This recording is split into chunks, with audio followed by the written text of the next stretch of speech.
Usted tiene 60 minutos de su intervención. Bienvenido, doctor Marco Antonio González.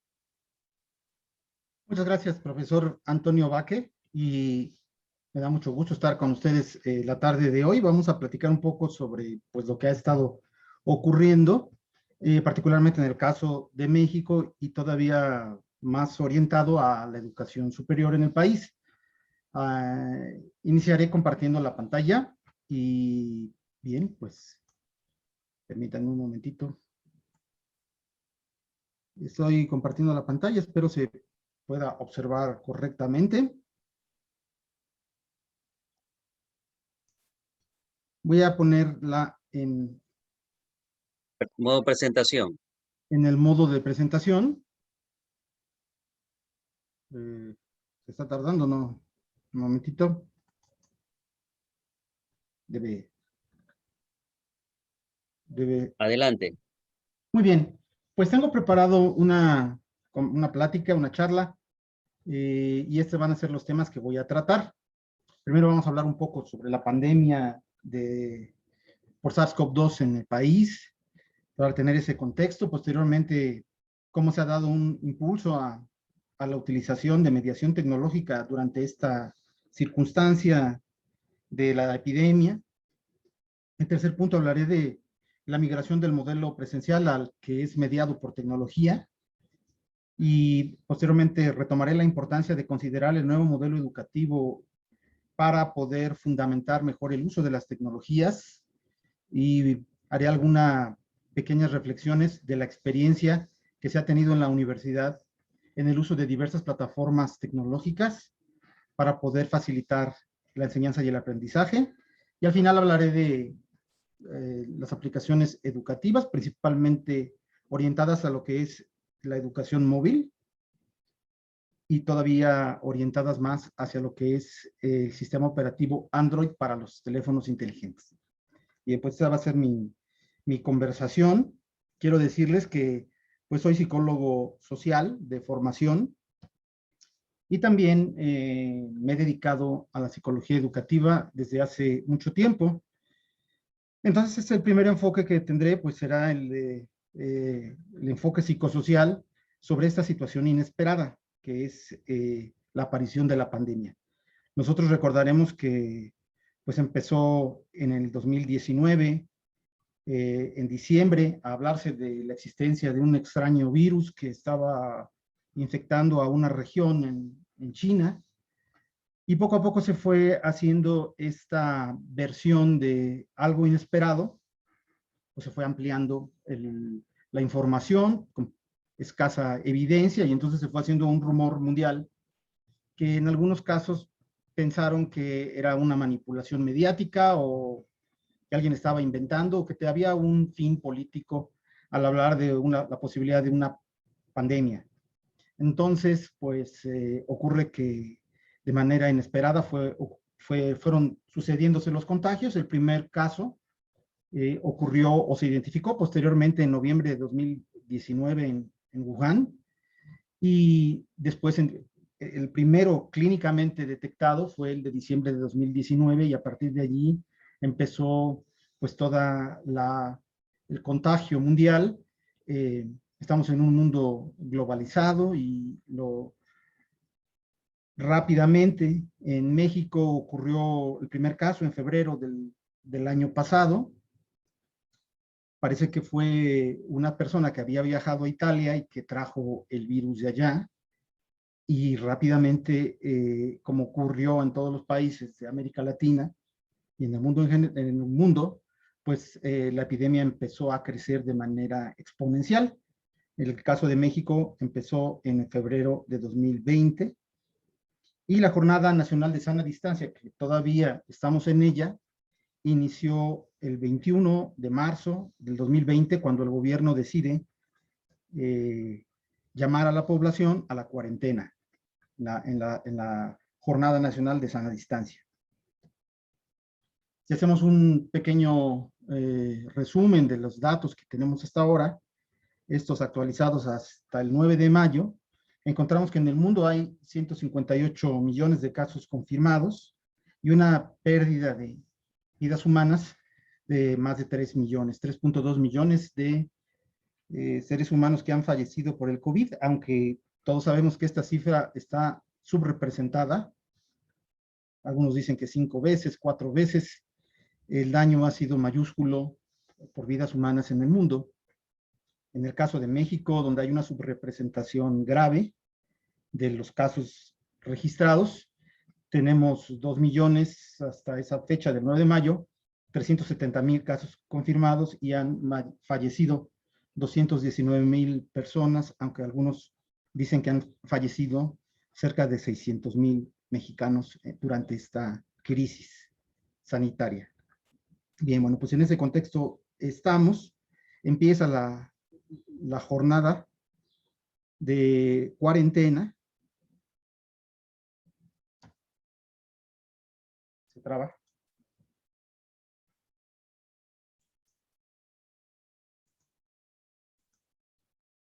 Empieza la cuarentena y hay una súbita reorganización de la sociedad. Como psicólogo social, nosotros sabemos que, pues, ante los hechos inesperados, surgen representaciones sociales de lo que está aconteciendo. La gente rememora nociones, conceptos anteriores para poder tener un control sobre, como dice Moscovici, hacer familiar lo extraño. Y entonces empiezan a tomarse una serie de decisiones en todos los ámbitos de la vida. En materia educativa, pues todas las escuelas de México de todos los niveles, pues entran a el encierro y pues eso es lo que ha prevalecido hasta hace poco tiempo, donde ya se está permitiendo que en algunas regiones, principalmente el estado de Campeche en el país, pues las escuelas básicas puedan ir dando la educación presencial, pero todas las escuelas cerraron. En materia laboral, que fue también, es algo de un gran impacto, pues todos entramos a el trabajo a distancia, al teletrabajo, cambiar nuestras formas de relacionarnos con nuestros compañeros de trabajo, nuestros jefes, la materia de trabajo, y hacerlo, y lo tuvimos que hacer a distancia.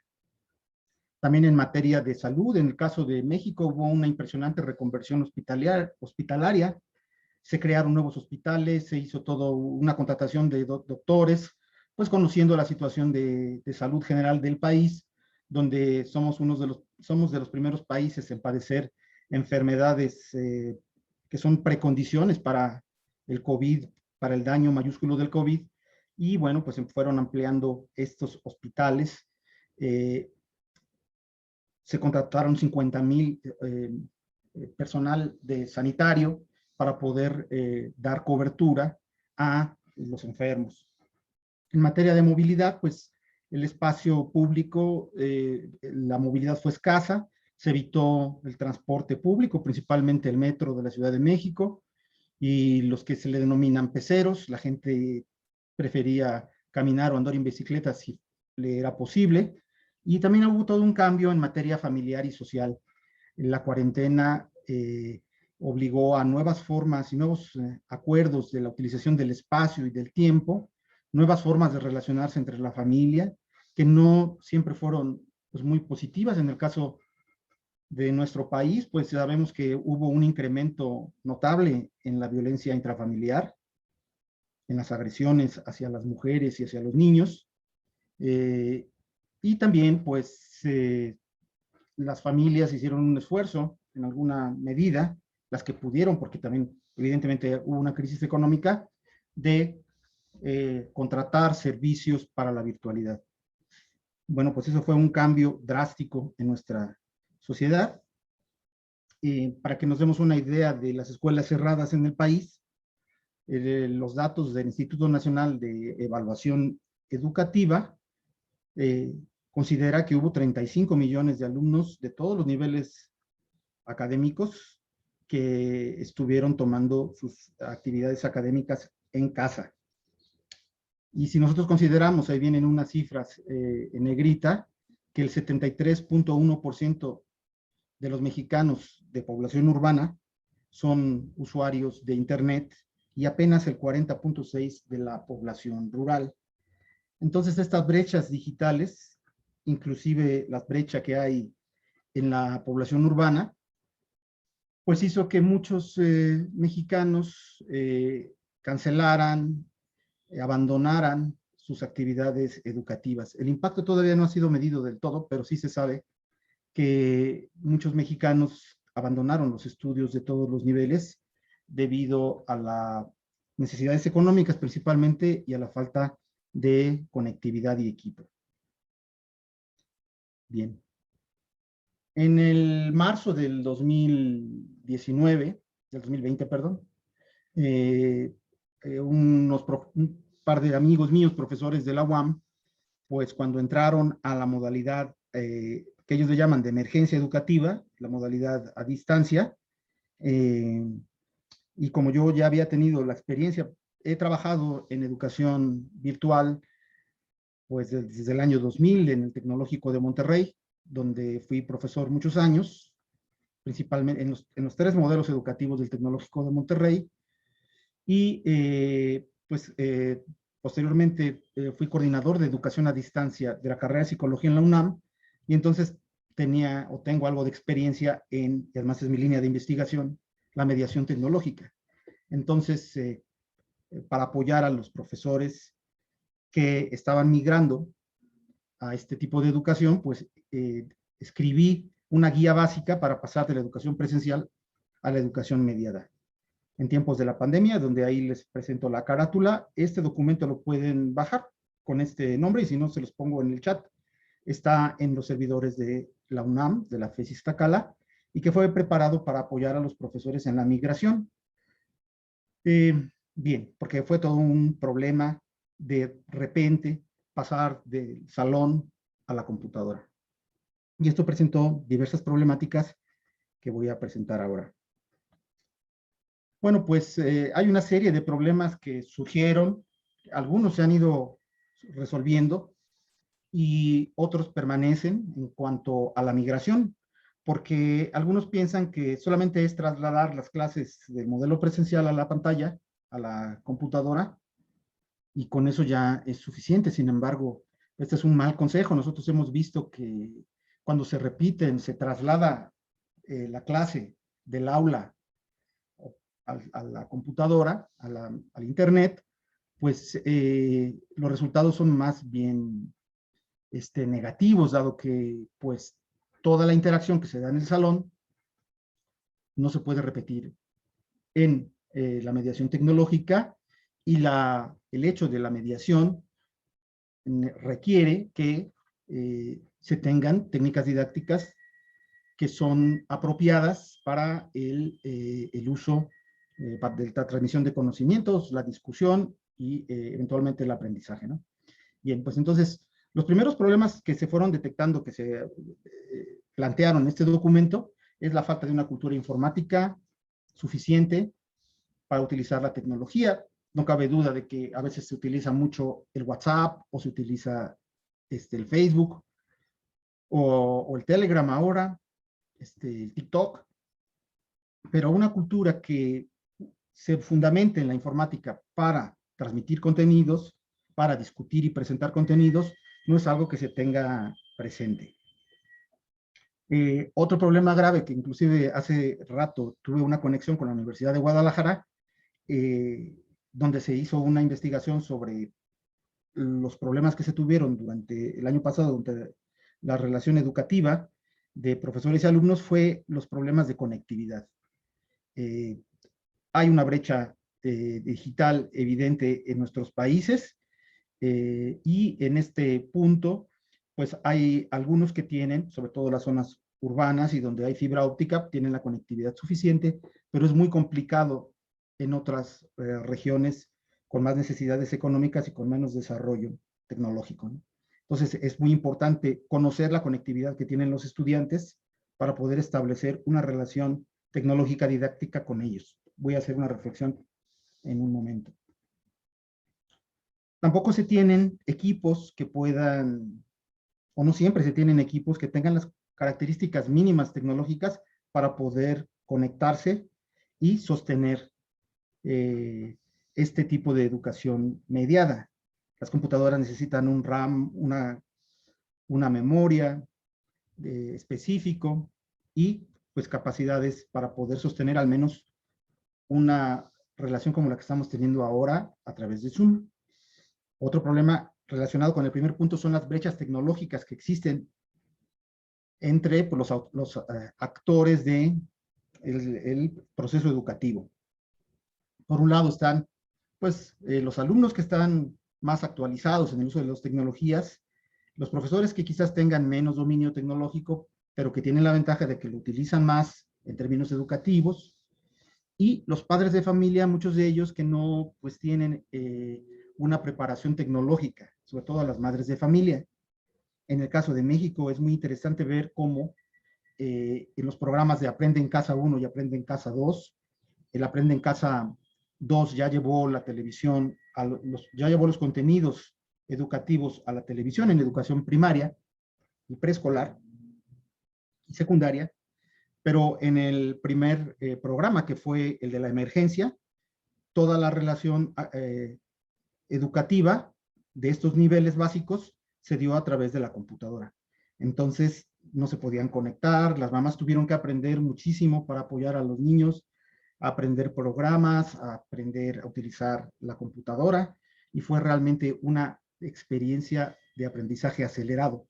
Así le denomino lo que se ha vivido principalmente en esos niveles, aunque también en los niveles de educación superior. Hay ocasiones en que hay instituciones que determinan una plataforma determinada para poder llevar a cabo las actividades académicas. En el Tecnológico de Monterrey había el WordTech y algunas otras plataformas, Blackboard, que si bien son muy poderosas en los recursos que generan, hacen rígida la relación pedagógica entre el alumno y el profesor. Entonces vamos a reflexionar un poco sobre la necesidad de que, de acuerdo con el perfil docente, del perfil didáctico que utiliza el profesor, pues utilice una determinada plataforma que le sea más fiel a sus maneras de educar. Bien. Bueno, en este documento establecemos un decálogo que en el sistema de educación a distancia al cual pertenezco, a nosotros, pues, como la carrera de psicología a distancia se fundó en el 2005, pues ya habíamos avanzado algo con relación a los profesores que, debido a la emergencia sanitaria, a la cuarentena, pues tuvieron que adentrarse al uso de la tecnología, ¿no? Hay toda una sistematización de los contenidos, una manera de relacionarse con los estudiantes, una manera de que los estudiantes asumen su rol como alumnos totalmente en línea, y también el profesor. Entonces, para los propósitos que les comento de apoyar a la migración, pues primero reconocer que las clases a distancia, como lo referí en un principio, no son clases propiamente del salón de clases, sino que son mediaciones tecnológicas que tienen esta característica. Son espacios de aprendizaje. Y vamos aquí a hacer una diferenciación, aunque en muchas ocasiones hablamos del proceso de enseñanza-aprendizaje como uno solo. En estos nuevos modelos educativos, el objetivo está más orientado hacia el aprendizaje, hacia el estudiante. Entonces, bueno, son espacios de aprendizaje en la web. Todos los dispositivos, los programas, las aplicaciones, pues tienen esta característica de apoyar a los alumnos. La tarea del profesor lo vamos a ver en un momento. Entonces, uno puede aprovechar la inteligencia colectiva, es un concepto de Levy, que habla de que pues las inteligencias que se vinculan unas a otras, que trabajan en red, se potencia la capacidad de aprendizaje. Entonces es muy importante en la educación a distancia, porque los alumnos que están separados geográficamente y físicamente pueden colaborar en espacios de interactividad donde esa inteligencia colectiva es la que crea un conocimiento de mayor calidad. Teóricamente es así. Lo mismo con la enseñanza distribuida. El profesor puede distribuir contenidos para que sean procesados y enriquecidos por los estudiantes y que vuelvan esos contenidos al espacio de interacción. Entonces ya la relación de profesor-alumno se va invirtiendo de acuerdo al momento en el que se da esta relación. El punto 5 nos habla de un concepto muy interesante que yo lo tomé del actual tutor de la UAM, el doctor Eduardo Peñalosa Castro, que es psicólogo educativo, y que pone como característica de la educación mediada la interactividad, que no es lo mismo que la interacción, sino la posibilidad de estar conectados y de poder tener estos episodios de intercambio de información entre los actores del proceso educativo. Entonces, la interactividad es lo que nos permite también, desde el punto de vista de una educación móvil, pues estar permanentemente en un espacio de intercambio de información y de generación de conocimiento. Este concepto lo vamos a retomar en un momentito más también. Bueno, hay algunos otros conceptos que tienen que ver con la flexibilidad, la apertura del profesor y la necesidad de que, pues, no es necesario el autoritarismo en la construcción del conocimiento. El aprendizaje son procesos diferenciados porque en realidad los alumnos, cada quien aprende de distintas formas y diferentes contenidos. Y lo más interesante de la educación es que integra esos conceptos dependiendo con la red previa de conocimientos. Entonces, una evaluación del aprendizaje tiene que considerar pues cómo se está insertando ese aprendizaje en la red previa. Los exámenes, bueno, deben ser formativos y el objetivo es esta red de conocimientos previos, pues hacerla más compleja. Es la tarea una de las tareas del profesor a distancia o tutor o mediador, pues esta tarea de evaluación. Y el punto 10 es muy relevante porque el profesor en lo que está orientado, conociendo las diferentes aplicaciones que existen, las diferentes técnicas didácticas que se pueden implantar en una actividad determinada, pues es tarea del profesor entonces, dado que los contenidos están distribuidos en la red, tanto en plataformas tecnológicas como en documentos varios, videos y diferentes recursos digitales de aprendizaje, la tarea del profesor más bien es crear aprendizaje significativo, creando experiencias. Esa sería la tarea principal de un profesor a distancia. Bueno, pues aquí podemos reflexionar un poquito sobre el nuevo modelo educativo en educación superior. Este planteamiento viene de Jacques Delors en el 1998, donde nos dice que pues, la educación superior tiene que modificarse de tal manera de que una idea, un esquema de lo que era la educación anteriormente, que estaba más centrada en el papel del profesor y en el contenido, en la transmisión del contenido, más bien se tiene que orientar hacia el aprendizaje y el desarrollo de competencias que el alumno, a través de la autogestión de conocimiento, de información, hace transferible esa información a contextos distintos, que en buena medida es eso lo que distingue a la adquisición de conocimientos, ¿no? Cómo tenemos nosotros información, procesamos esa información, la integramos a nuestros red de conocimientos previos, y lo relevante es pues cómo se utilizan esos nuevos conocimientos asimilados en un contexto para resolver problemas principalmente, o para reflexionar desde una nueva perspectiva un fenómeno que estamos abordando. Bien, este modelo educativo, nuevo modelo educativo del 98, pues va un poquito cuestionando el modelo tradicional educativo, que ya ha sido cuestionado por muchos pedagogos desde hace algún tiempo, ¿no? Pero en aquel modelo, pues el profesor dicta su clase. Por eso ahora resulta tedioso que un profesor pueda dar una clase, y lo digo por experiencia de que he sido testigo de clases de 3 horas en Zoom. No es algo que sea, pues, productivo en el sentido de que simplemente la duración a través de la mediación de la transmisión por video, pues genera un cansancio. Ya se ha estudiado mucho esto en los últimos meses sobre este fenómeno que ocurre de cansancio excesivo, pues porque hay que poner mucha atención en las transmisiones a través de video, ¿no? El video streaming. Bueno, pues entonces el profesor en este modelo pues dicta su clase, hace que el alumno genere dudas y que las plantee para poderlas resolver, estimula esta actividad de resolución de problemas, regularmente encarga una serie de actividades, tareas, para que el alumno repita y memorice conceptos.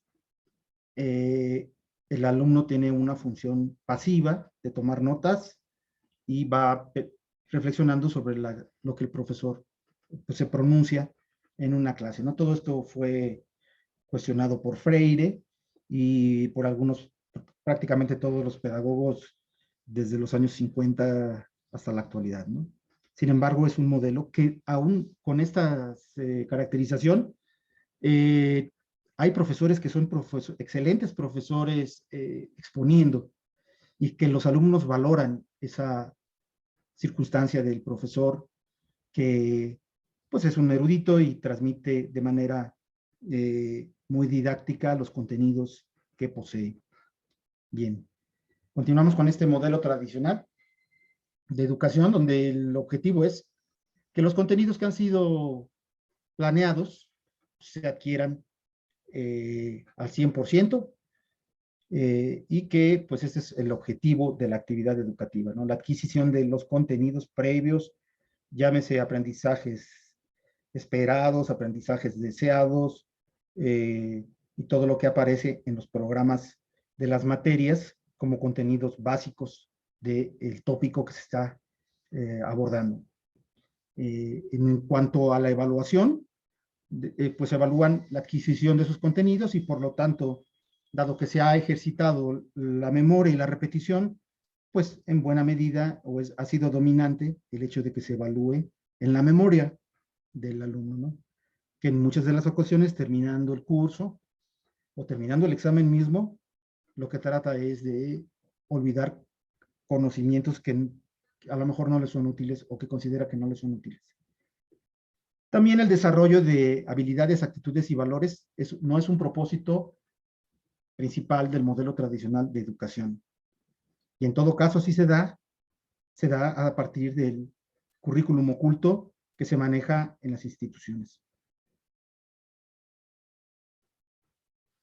Hay un nuevo modelo educativo que tampoco es tan nuevo, digamos que viene de los años 70 del pasado siglo, donde pues se parte del principio de que es importante que los estudiantes construyan su propio conocimiento y por lo tanto que hagan ejercicios cognitivos utilizando sus recursos de nociones sobre los temas para sobre ellos ir construyendo su conocimiento. Me gustó la foto del niño que está jugando con los Legos, creando un mundo a partir un mundo diferente, que aquí en la fotografía pues no se entiende muy bien qué es, pero para él tiene sentido lo que está haciendo. Con bloques que tienen un significado, una forma o unas dimensiones que le sirven para ir construyendo. Entonces, esta cuestión de la fotografía en términos metafóricos, pues es lo que en el nuevo modelo educativo se pretende, ¿no? Construir significados a partir de experiencias de aprendizaje, ¿no?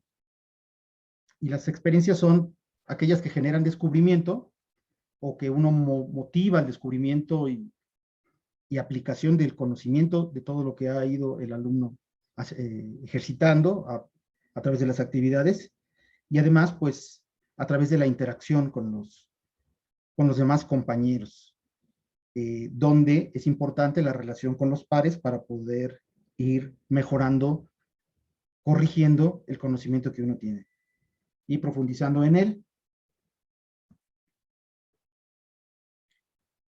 Una buena parte de este modelo educativo con orientación constructivista, pues está basado en el aprendizaje significativo, en el aprendizaje experiencial, situacional también, en el sentido de que el alumno es más fácil que adquiera los conocimientos que son importantes en su contexto social, primero, o que utilice elementos del contexto social para poder construir conocimientos complejos, ¿no?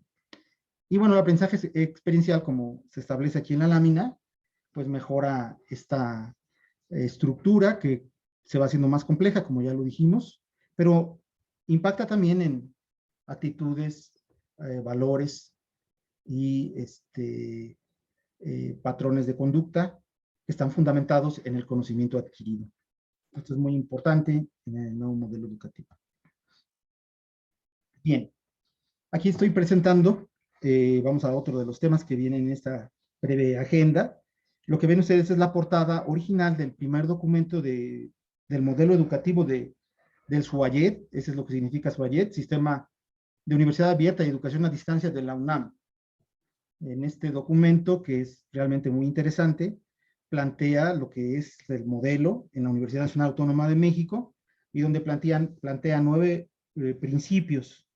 Resalto en negritas los que considero que son los más importantes y que a veces no son pues, muy seguidos en la práctica educativa de la educación a distancia.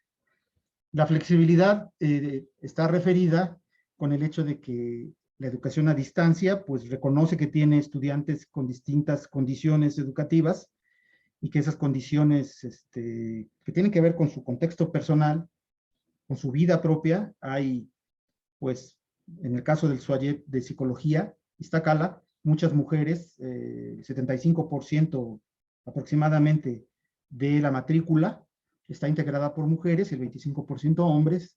De ese 75% de mujeres, la media de edad es de 35 años, la mayoría con 1 o 2 hijos. Muchas están casadas, otras viven en unión libre, pero esas son las condiciones de las estudiantes, condiciones sociales, de vida, y entonces muchas trabajan, otras, claro, pues llevan a cabo la doble jornada, y entonces el modelo en línea requiere la flexibilidad. En esta situación de emergencia, donde los estudiantes no son estudiantes en línea, pero que se han visto forzados a ser estudiantes en línea de tiempo completo, también aplica o deberían aplicar estos conceptos, porque los estudiantes, en una buena cantidad de ellos, pues dada la pandemia, han tenido que trabajar, han tenido que llevar a cabo una serie de actividades de apoyo en su casa y se han convertido en el perfil que estoy refiriendo. La flexibilidad se fundamenta entonces en entender que los estudiantes se mueven con distintos tiempos, requieren otras condiciones de entrega de trabajos o proyectos, etcétera, y donde el profesor, con base en esta flexibilidad, va orientando al alumno, reconociendo las dificultades que pueda tener para apoyarlo en la entrega y sobre todo dándole recursos para la culminación de esas actividades.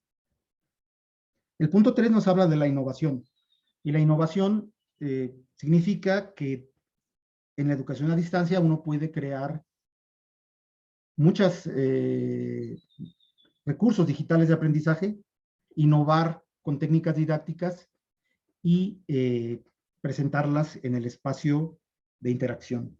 La innovación es muy importante, también en la educación cara a cara, pero en el caso de la educación a distancia, pues resulta fundamental para poder mejorar la transmisión de la enseñanza y la adquisición de aprendizaje. Y la corresponsabilidad es muy importante, porque aquí el producto, el avance académico, la acreditación de un curso determinado o de contenidos de un curso determinado, el profesor se tiene que implicar con el estudiante o con los grupos de estudiantes para poderlos apoyar en el avance educativo, ¿no?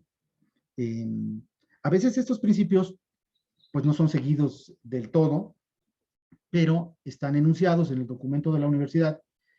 Y quiero comentarles, por ejemplo, que dentro de la UNAM, lo que es el bachillerato de la UNAM a distancia, que yo considero que es el mejor bachillerato que utiliza el modelo, pero también una de las mejores escuelas a distancia que hay en el país. Allí la innovación ha sido tal que los alumnos llevan una materia a la vez. No existe el concepto propiamente de reprobación, sino más bien de no acreditación. El alumno no reprueba una asignatura, sino que no ha tenido los méritos o los reconocimientos para pasar de una unidad a la otra, y si no pasó esa unidad, el alumno no es suspendido del curso, reprobado del curso, sino regresa otra vez a la ruta de estudio hasta que pueda pasar esa asignatura. Entonces, ese es un buen modelo de flexibilidad, innovación y corresponsabilidad en la universidad, en la UNAM. Bien, pues estos principios son necesarios para la modalidad de emergencia que se está siguiendo. Bueno, uno de los temas, ya estoy por terminar dentro de unos minutos, pero este es un tema que yo considero central porque vincula tanto la didáctica de la mediación tecnológica o que requiere el profesor con una utilización de las tecnologías de manera adecuada. Entonces, había comentado antes en uno de los problemas que se tienen institucionales, es que en ocasiones las instituciones, pues, determinan el uso de una plataforma determinada. Por ejemplo, en mi caso es el Moodle en el SUAYED. Las características de estas plataformas rígidas que están mencionadas en la primera columna, pues tienen que ver con una relación, algunas de control burocrático, administrativo, y en todas pues hay un punto en el cual pues hay una autenticación del alumno para poder ingresar. Algunas es más complejo que otras, pero por ejemplo Moodle, Teams y Classroom son plataformas que son rígidas, aunque son abiertas. Moodle también es abierto, y Edmodo, que es la más flexible dentro de las plataformas rígidas. Aquí pongo las características de estas plataformas rígidas. Hay un control académico administrativo, al menos en Moodle, y también van, así como están ubicadas desde la M, que es el logotipo de Moodle, con el irrete, y después viene Teams, Classroom y Edmodo. Entonces, están orientadas hacia la enseñanza, se ponen los contenidos de la enseñanza, y aunque se pueden hacer más flexibles las actividades, pues están orientadas a ello. Las actividades están planeadas con tiempo y tienen al menos estas cuatro plataformas, que son las más comunes en México, pues su calificador para ir viendo cómo van avanzando en el transcurso de la materia.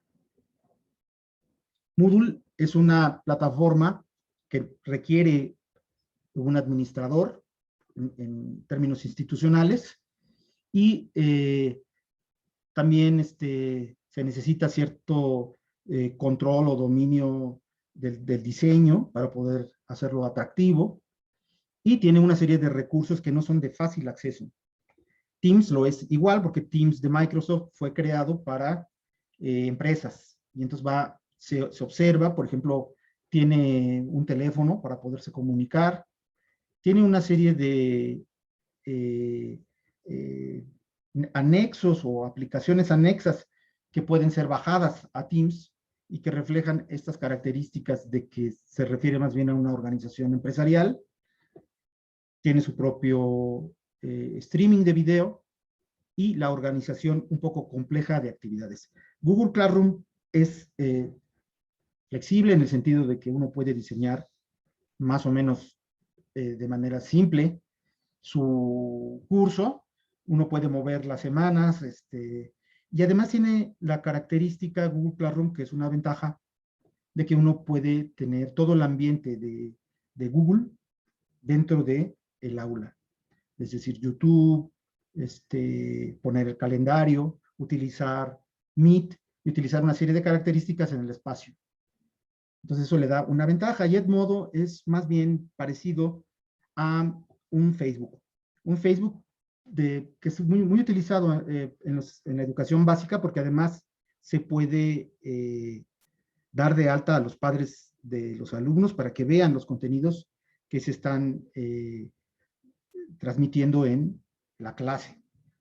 Entonces, esas serían las plataformas rígidas. Los espacios flexibles de aprendizaje, pues son espacios de autogestión, cogestión, que son prácticamente las plataformas libres o redes sociales como Facebook, Twitter, WhatsApp y Telegram, donde el profesor puede eventualmente y en un momento determinado dejar actividades que sabe que le van a impactar en el aprendizaje del alumno, por eso van orientadas al aprendizaje, y se crean experiencias de aprendizaje que pueden ser prácticas, por ejemplo, en Twitter, para crear microblogs, o más bien micrositios, que son de uso de un grupo determinado. Uno puede nombrar un micrositio y entonces allí subir videos, subir experiencias, pedirles que suban fotos, ponerles un cuestionario para que lo resuelvan.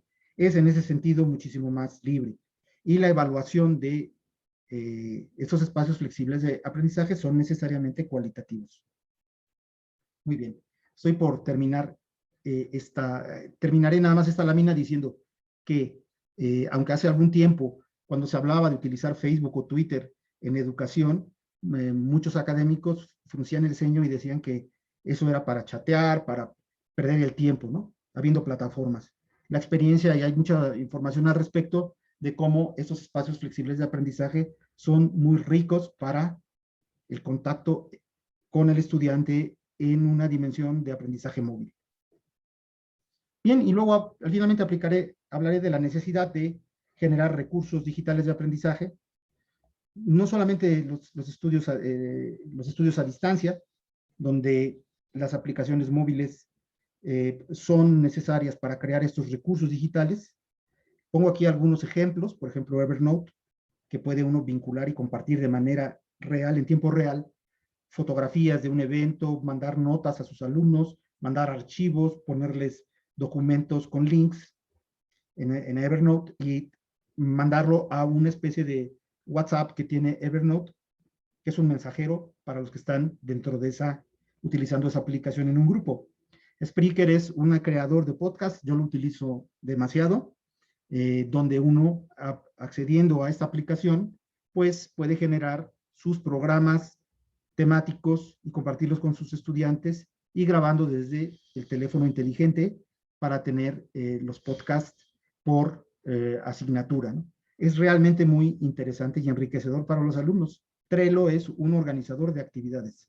Como pueden ver ahí en esas columnas, es un proceso de realización de un proyecto donde posiblemente se alcance a ver allí las fotografías de los integrantes del proyecto, donde el profesor participa y está viendo cómo ese proyecto va avanzando de izquierda a derecha, y una vez que se han completado, se pueden poner en amarillo o inactivar esas columnas, y el profesor va teniendo participación y va supervisando el trabajo de los estudiantes. Power Director es un editor de video directamente en el celular que puede ser muy útil para el diseño de los recursos digitales de aprendizaje a los que me referí.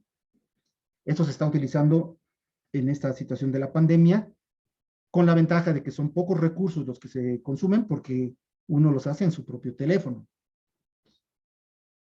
Aquí les hablo de la tienda Google, pero me voy a saltar esta lámina. Solamente decirles que dentro de la tienda Google hay un botón que dice educativo.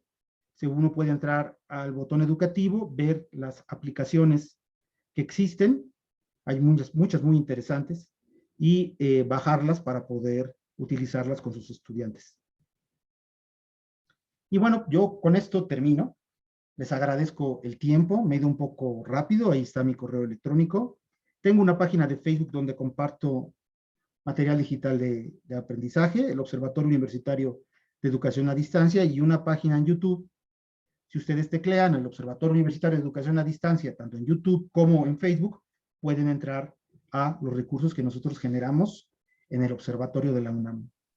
Pues eso ha sido todo. Les agradezco mucho su tiempo. Creo que me pasé un poquito, pero espero que les haya sido provechoso. Muchas gracias y si hay tiempo para preguntas, con todo gusto. Claro, muy agradecido, estimado Marcos González, por su participación en calidad de expositor en este séptimo Congreso Internacional de Psicología. Solicitamos pues a los participantes en calidad de oyente que puedan pues realizar las respectivas preguntas, lo pueden escribir por el chat o pueden solicitar que le habilitemos el micrófono para poder realizar las respectivas preguntas. Nos veremos en breves segundos. Estimado Marco, no se vaya por si hay alguna pregunta. Enseguida regresamos.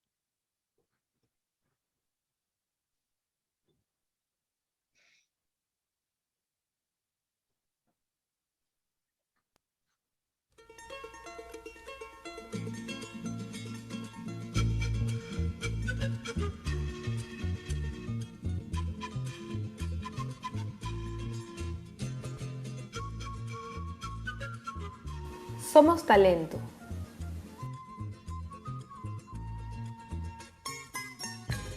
Somos experiencia.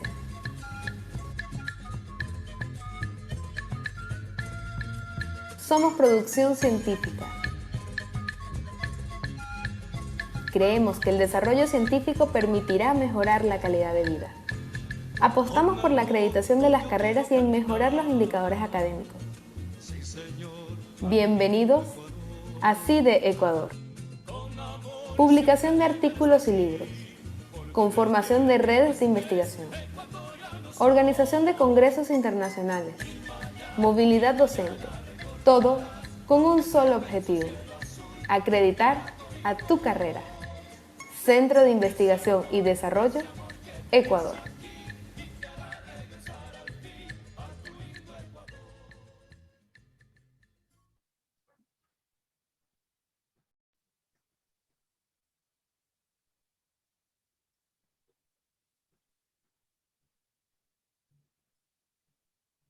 Bueno, si alguien tiene alguna pregunta que hacerle al doctor Marco González, pues estamos en estos minutos de poder realizar las